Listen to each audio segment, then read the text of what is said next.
Assalamualaikum warahmatullahi wabarakatuh. Kembali lagi di channel Radio Horor. Untuk kisah kali ini masih melanjutkan dari kisah yang sebelumnya, sebuah kisah yang ditulis oleh akunnya Restu Wira Atmaja, yaitu sebuah kisah yang berjudul Santet Rebu Wekasan. Sebelum kita masuk ke ceritanya, tekan dulu tombol like video ini dan jangan lupa tekan juga tombol subscribe channel ini dan nyalakan juga lonceng notifikasinya agar tidak ketinggalan cerita-cerita baru dari channel ini. Dan bagi teman-teman yang ingin membaca langsung ceritanya, nanti silakan saja kunjungi linknya yang nanti akan saya sertakan di kolom deskripsi. Dan seperti apa untuk kelanjutan kisah ini? Langsung saja kita simak berikut ini.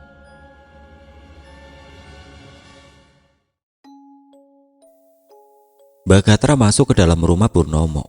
Dia pun mencoba menyantet Bayu yang merupakan ayah dari anak yang lahir di Rebu Wekasan itu. Panji sempat meringsek maju untuk menghalangi Bagatra melakukan hal itu. Namun tindakan ini akhirnya dicegah oleh ayahnya. "Keputusanmu adalah resikomu. Kamu telah keluar dari ketetapan manusia yang diharapkan," ucap Purnomo ayahnya. Bagatra mulai melakukan meditasi dan mengingat serta melafalkan nama asli dari Bayu. Nama asli Bayu sendiri ialah Bayu Astapada. Dia pun menusuk-nusuk lengan kanannya hingga mengeluarkan darah yang tidak sedikit. Lalu dia pun berkomat-kamit sambil mengingat wajah Bayu yang akan disantet olehnya. "Kamu kudu mati, Bayu," ucap Bagatra.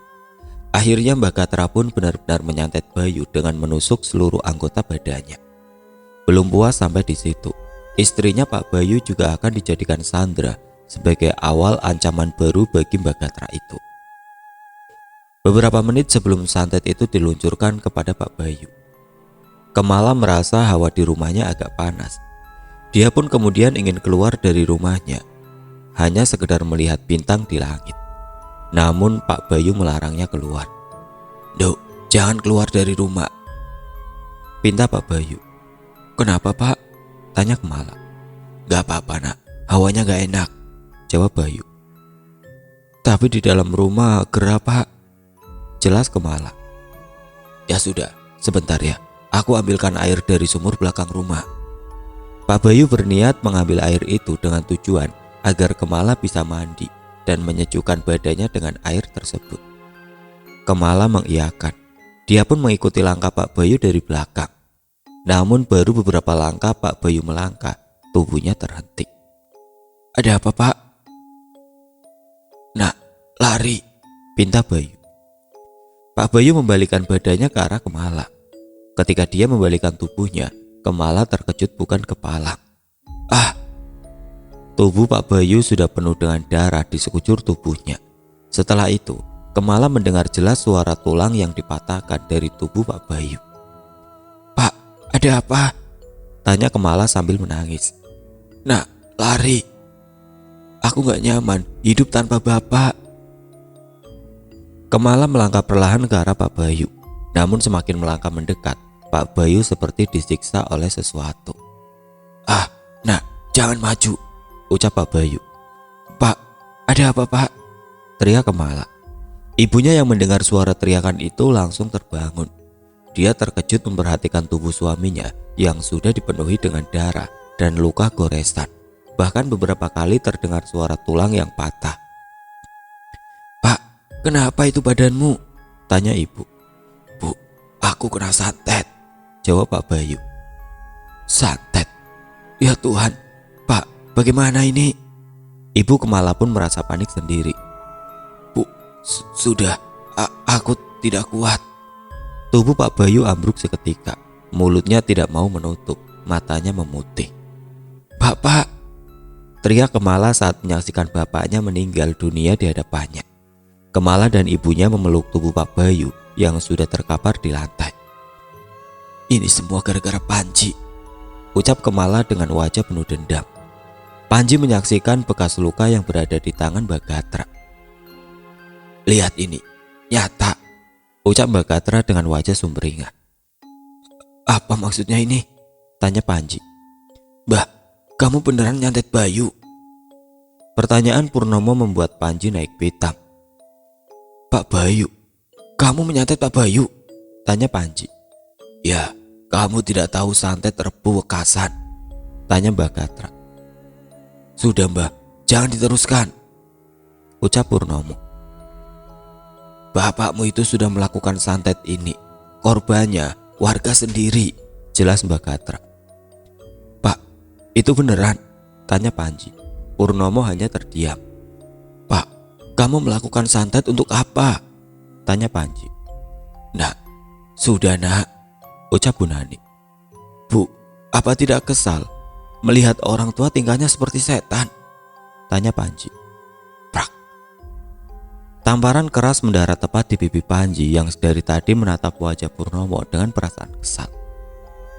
Tutup mulutmu, aku melakukan ini untuk desa.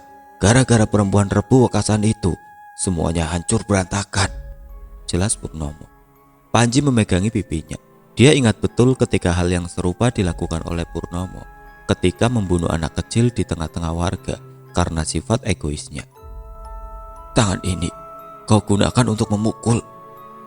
Bu Nani menangis melihat pergolakan keluarganya. Dia tidak bisa menutup-nutupi aib keluarganya sendiri ketika semuanya benar-benar terbuka. Aku mendidik kamu supaya bisa menjadi laki-laki yang bisa memimpin desa ini. Panji tersenyum pahit mendengar ucapan itu. Dia lalu menatap wajah Mbah Gatra. Aku akan membunuh kalian semua, jelas Panji. Dia pun beranjak pergi dari rumah. Nah, kamu, ucap ibunya. Bu, aku sudah dewasa, ucap Panji. Kamu pergi untuk mengancam kami. Ingat, Panji, ilmu kebatinanmu belum cukup untuk membunuh kami semua, ucap Mbah Gatra. Lihat saja nanti, jelas Panji sambil membanting pintu dengan keras. Mbah, bagaimana? Panji sudah berada di tahap penyempurnaan ilmunya. Dia bisa membunuh kita semua dengan ilmunya, jelas Mbah Gatra. Pak, cukup. Jangan menambah api lagi, jelas Bu Nani. Diam, gara-gara kamu Panji bersikap seperti ini, jelas Purnomo. Bu Nani hanya terdiam. Dia tidak tahu harus bagaimana lagi, namun dia juga tidak bisa terus-menerus melihat pergolakan dan guncangan di keluarganya. Panji berlari menuju tempat Kemala dengan wajah cemas. Dia menatap para warga yang berada di rumah-rumah dengan perasaan takut. Wajah para warga itu seperti mengutuk seluruh pergerakannya. Dia juga mendengar umpatan lirih yang terdengar dengan sendirinya. Di fase ini, orang-orang setingkatnya mampu mendengar, walau suara yang digaungkan hanya lirih atau berada di hati. Anak setan, dasar pembunuh. Panji tidak memperdulikan itu semua. Dia tetap berjalan sambil memandangi langit yang semula terang menjadi gelap. Berbeda dengan Kemala, dia telah siapkan pisau yang akan sedari tadi diasahnya dengan tajam. Nah, mau apa? Membunuh Panji. Nah, jangan. Kemala terdiam. Dia pun menatap wajah ibunya dengan guratan kesal di raut wajahnya. Sampai kapan keluarga kita diinjak-injak? Tanya Kemala. Nah, tidak seperti ini caranya, jelas ibunya. Bruk. Pintu rumahnya terbuka. Panji menghela nafas sebentar sambil menatap wajah ibu mertuanya dan Kemala yang tengah membelakanginya. Di lantai telah terbujur kaku jasad Pak Bayu yang belum dikubur. Bu, Kemala, ucap Panji. Nah, kamu sudah datang, ucap ibu mertuanya. Enggak Bu, Kemala, kamu gak apa-apa? Tanya Panji. Sudah datang kamu dari rumah iblis itu? Tanya Kemala. Panji melangkah maju, namun ibunya menangis sendiri karena tahu apa yang akan dilakukan oleh Kemala terhadap Panji. Kemala, kamu lagi apa? Tanya Panji. Kemala berhenti mengasah pisaunya. Dia memegang erat pisau itu di tangan kanannya, lalu gagangnya dikaitkan dengan kain supaya tampak kuat. Aku mau membunuh kamu, senyum Kemala. Kemala membalikan badannya. Di tangan kanannya telah terikat pisau dengan kain yang digunakan untuk membunuh Panji, seperti yang telah dia rencanakan sebelumnya. Kamu siap menjemput ajalmu? Tanya Kemala. Kemala, jangan. Sudah Bu, Ibu tidak merasakan keluarga sendiri dibunuh. Ibu tidak merasa. Kita disiksa keluarga Panji, ucap Kemala sambil menangis. Kemala, ucap Panji. Sekarang aku paham kenapa kamu menikahi aku.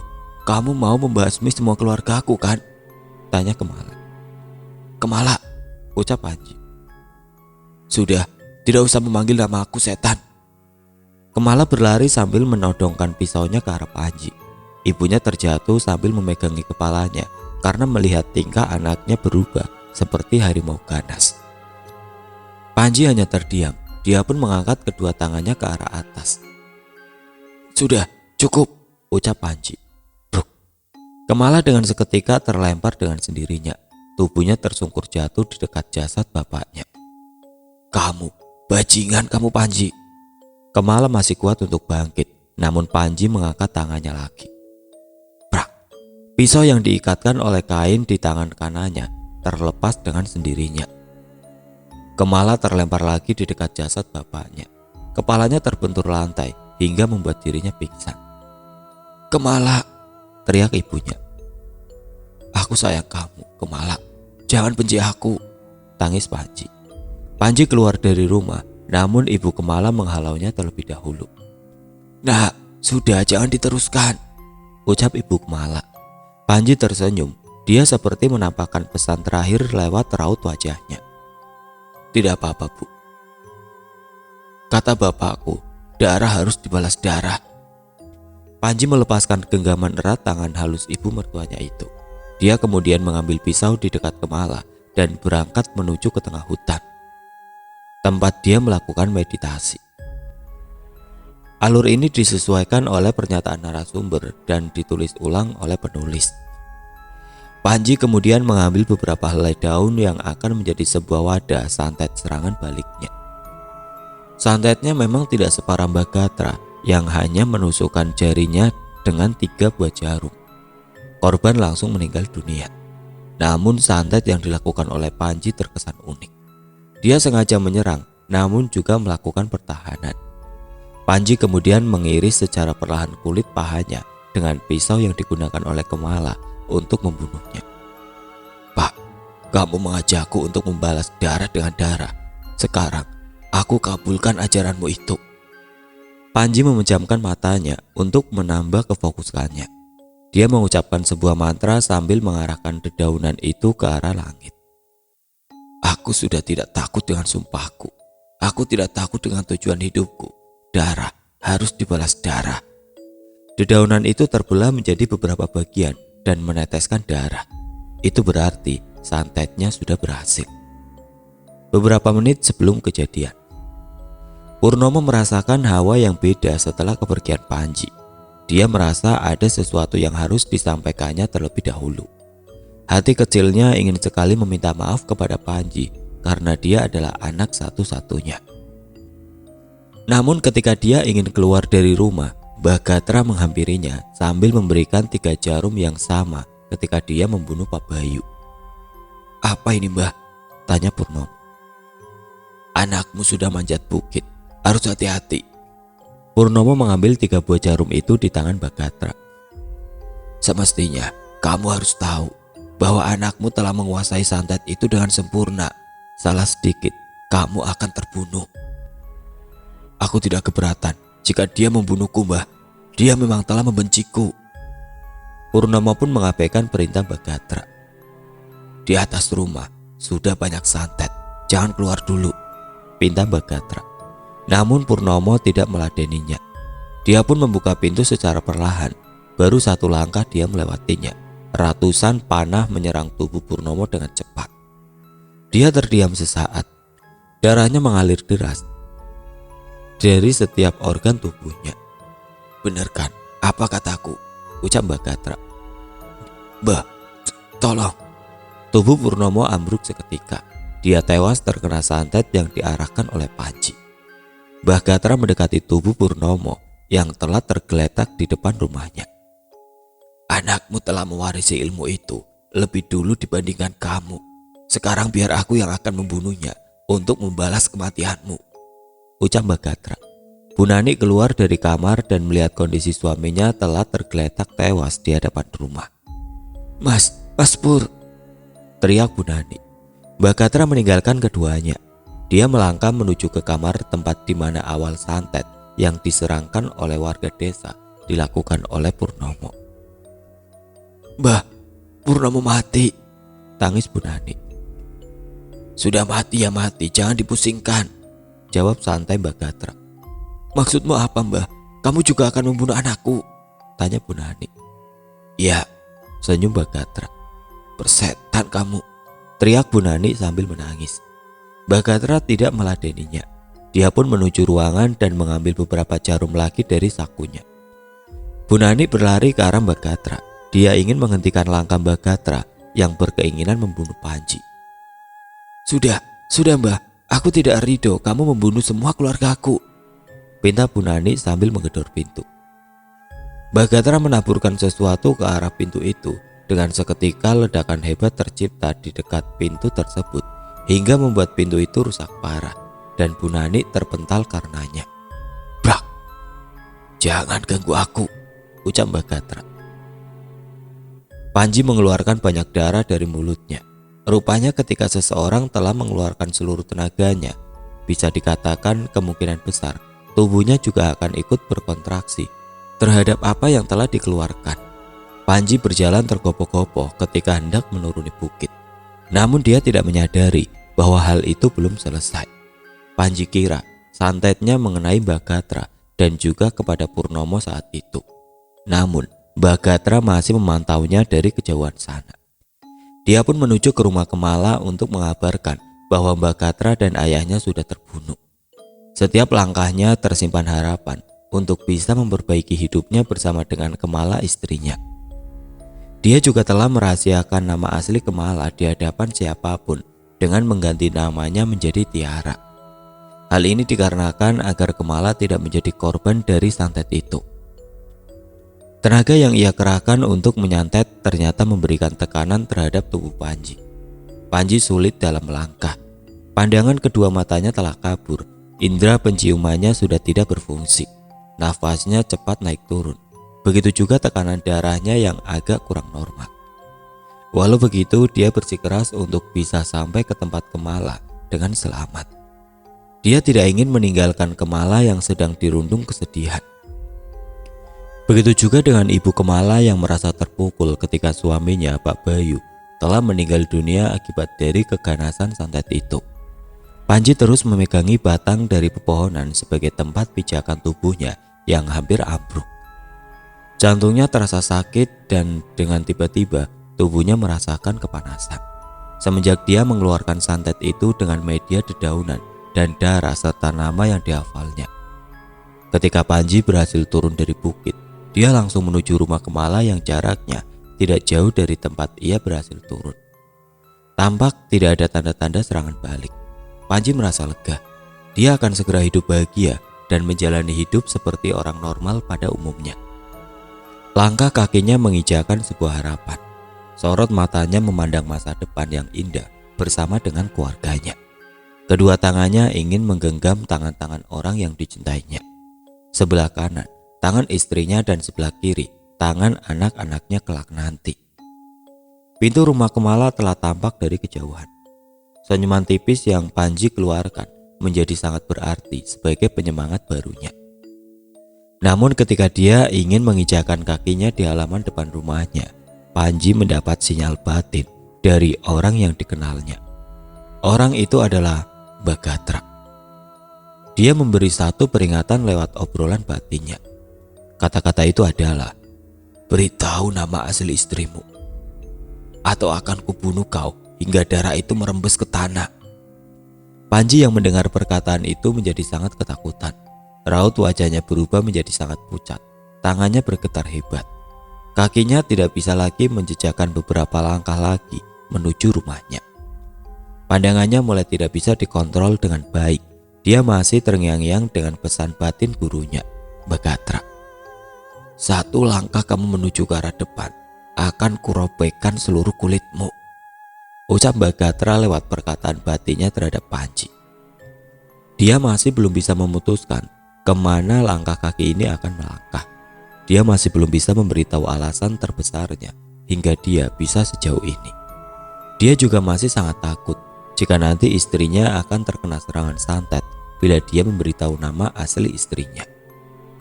Panji tetap menangkan diri. Dia kemudian melangkah perlahan menuju rumah Kemala. Merasa sudah aman, dia pun berlari sekuat tenaga sambil berteriak. "Bu, masuk ke dalam kamar!" teriaknya dari luar rumah. Ibu Kemala yang mendengar hal itu langsung menyeret paksa Kemala menuju kamarnya dan menutupnya dengan rapat. Namun naas, tubuh Panji lebih dulu terkena serangan santet yang diarahkan oleh Mbak Gatra terhadapnya. Panji tewas seketika oleh santet yang tingkatannya lebih tinggi dari milik ayahnya, Purnomo, dan juga dirinya. Santet itu adalah santet paling sempurna dengan tidak mengaitkan apapun, namun bisa membunuh apapun dalam sekejap. Seluruh kulit tubuh Panji seperti tersayat-sayat oleh ratusan bilah keris yang sangat tajam.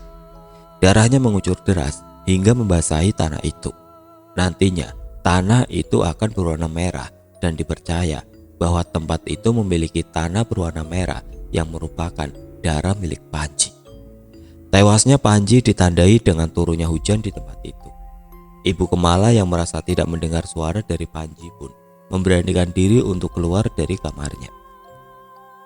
Dia pun membuka pintu yang tercium bau darah yang tercampur dengan bau hujan. Ketika pintu dibuka, Ibu Kemala terkejut melihat jasad Panji telah tewas dengan mulut menganga lebar.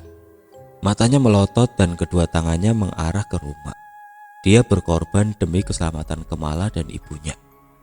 Lain dengan Mbak Gatra, setelah puas dia membunuh Panji, dia pun keluar dari tempat tersebut, namun dengan langkah yang bungkuk.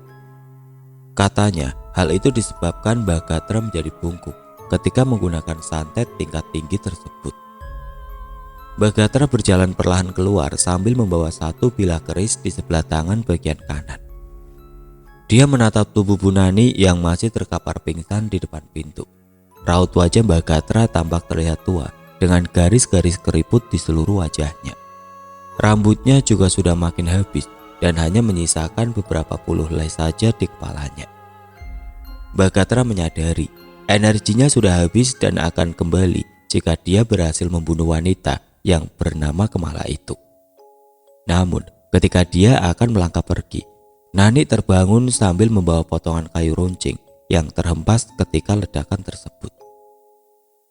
"Anakku sudah mati," tanya Bu Nani. "Nih, kamu mau pergi kemana, Gatra?"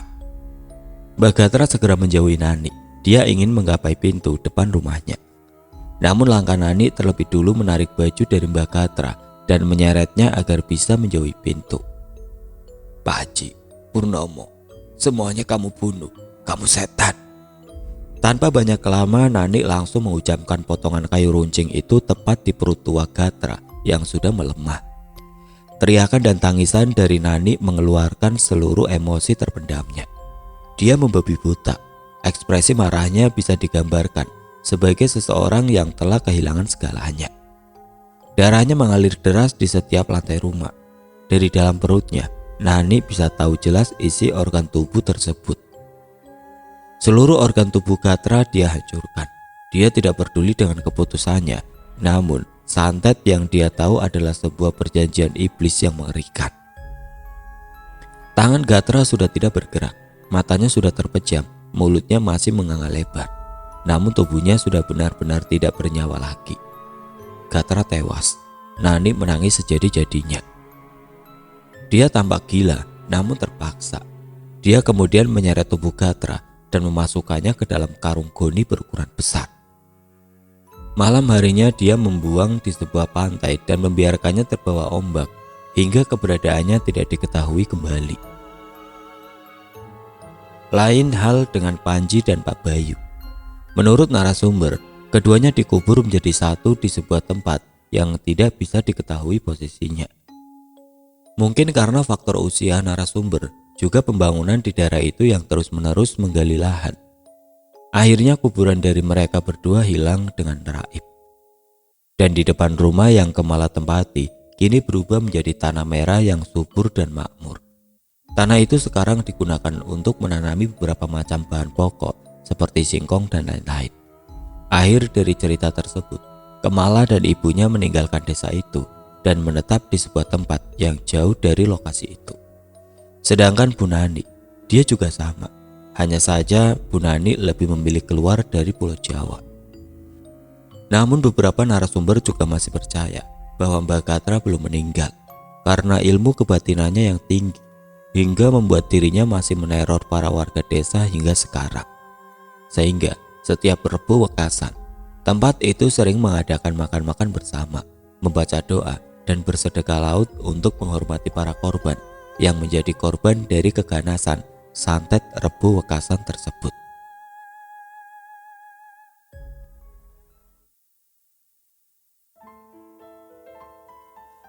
Oke teman-teman, sekian untuk cerita kali ini.